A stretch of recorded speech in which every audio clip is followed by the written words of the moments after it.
Ashley Madison, have you all seen like an influx of business because of this? Have people been coming in, getting divorces or anything?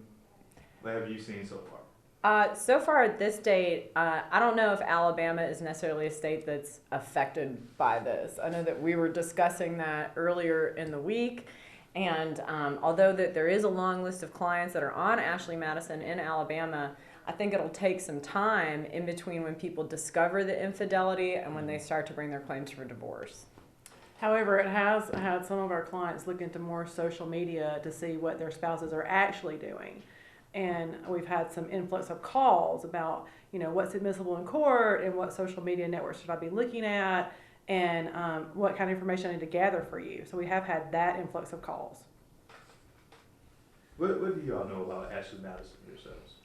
Well,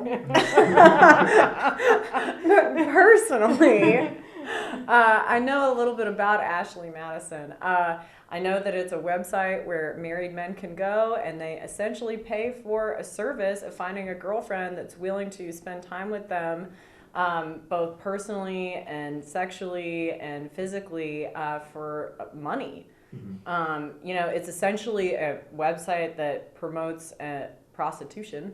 So if you're signed up for Ashley Madison, you're paying for sex.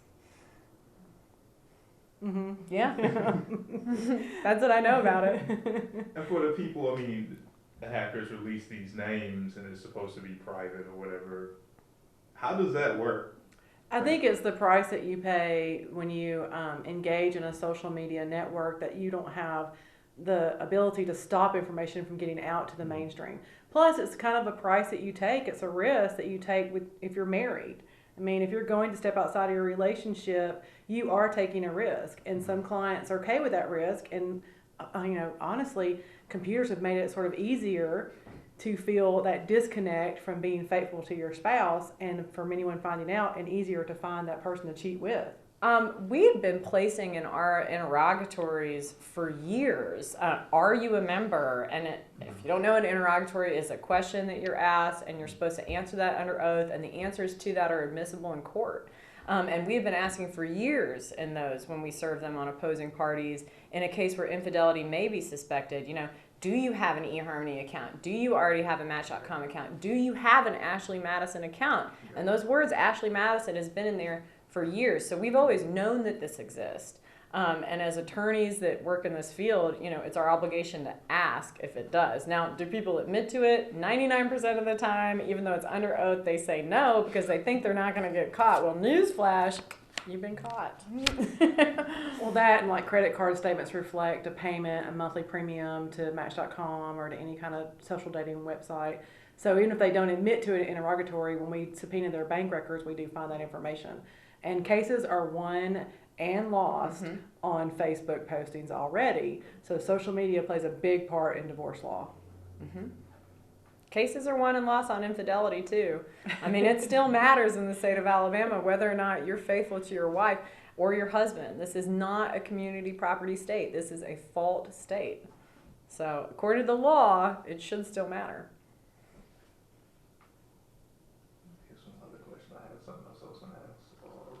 Ask us how good of an attorneys we are and how everybody should do that. You can't promote yourself over other attorneys. Stop it. Behave.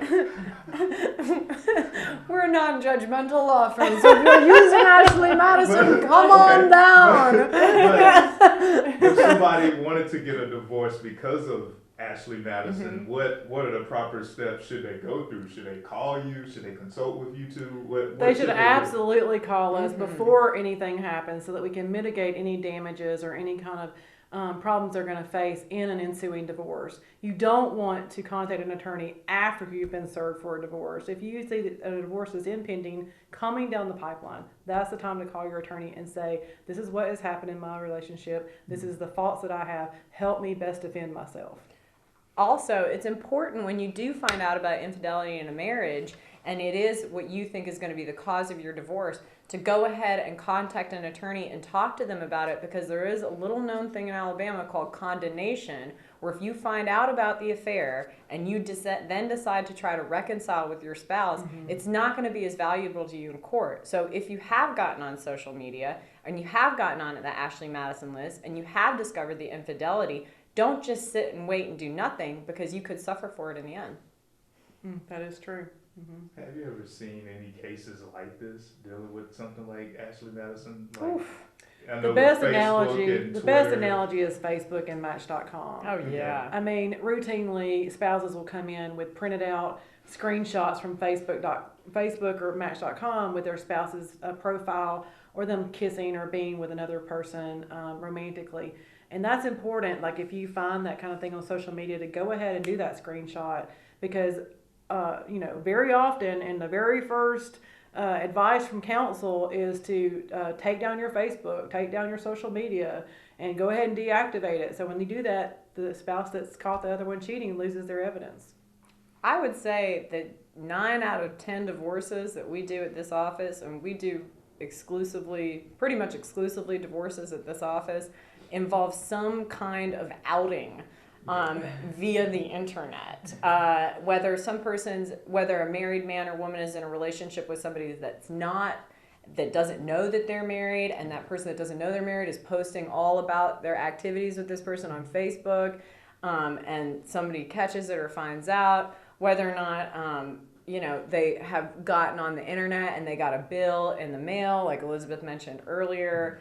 9 out of 10 times we use what we find on the internet with these hookup websites or dating websites, or essentially solicitation websites like Ashley Madison, to proverbially put the nail in the coffin of the other person who we're suing for divorce. Yeah, have anything else you'd like to say? America, hell yeah. I would say that the number one reason that we find that people get divorced is issues over debts and money and income. They have discrepancies and they can't resolve those issues, so they fight about their financial resources. The number 2 reason that we find in our office that divorce is initiated is to catch the other spouse cheating or about to cheat. Most spouses may not exactly cheat, but they definitely have someone in mind they want to cheat with, and they have flirted with that opportunity, and that's enough to bring their spouse into our office. That's right.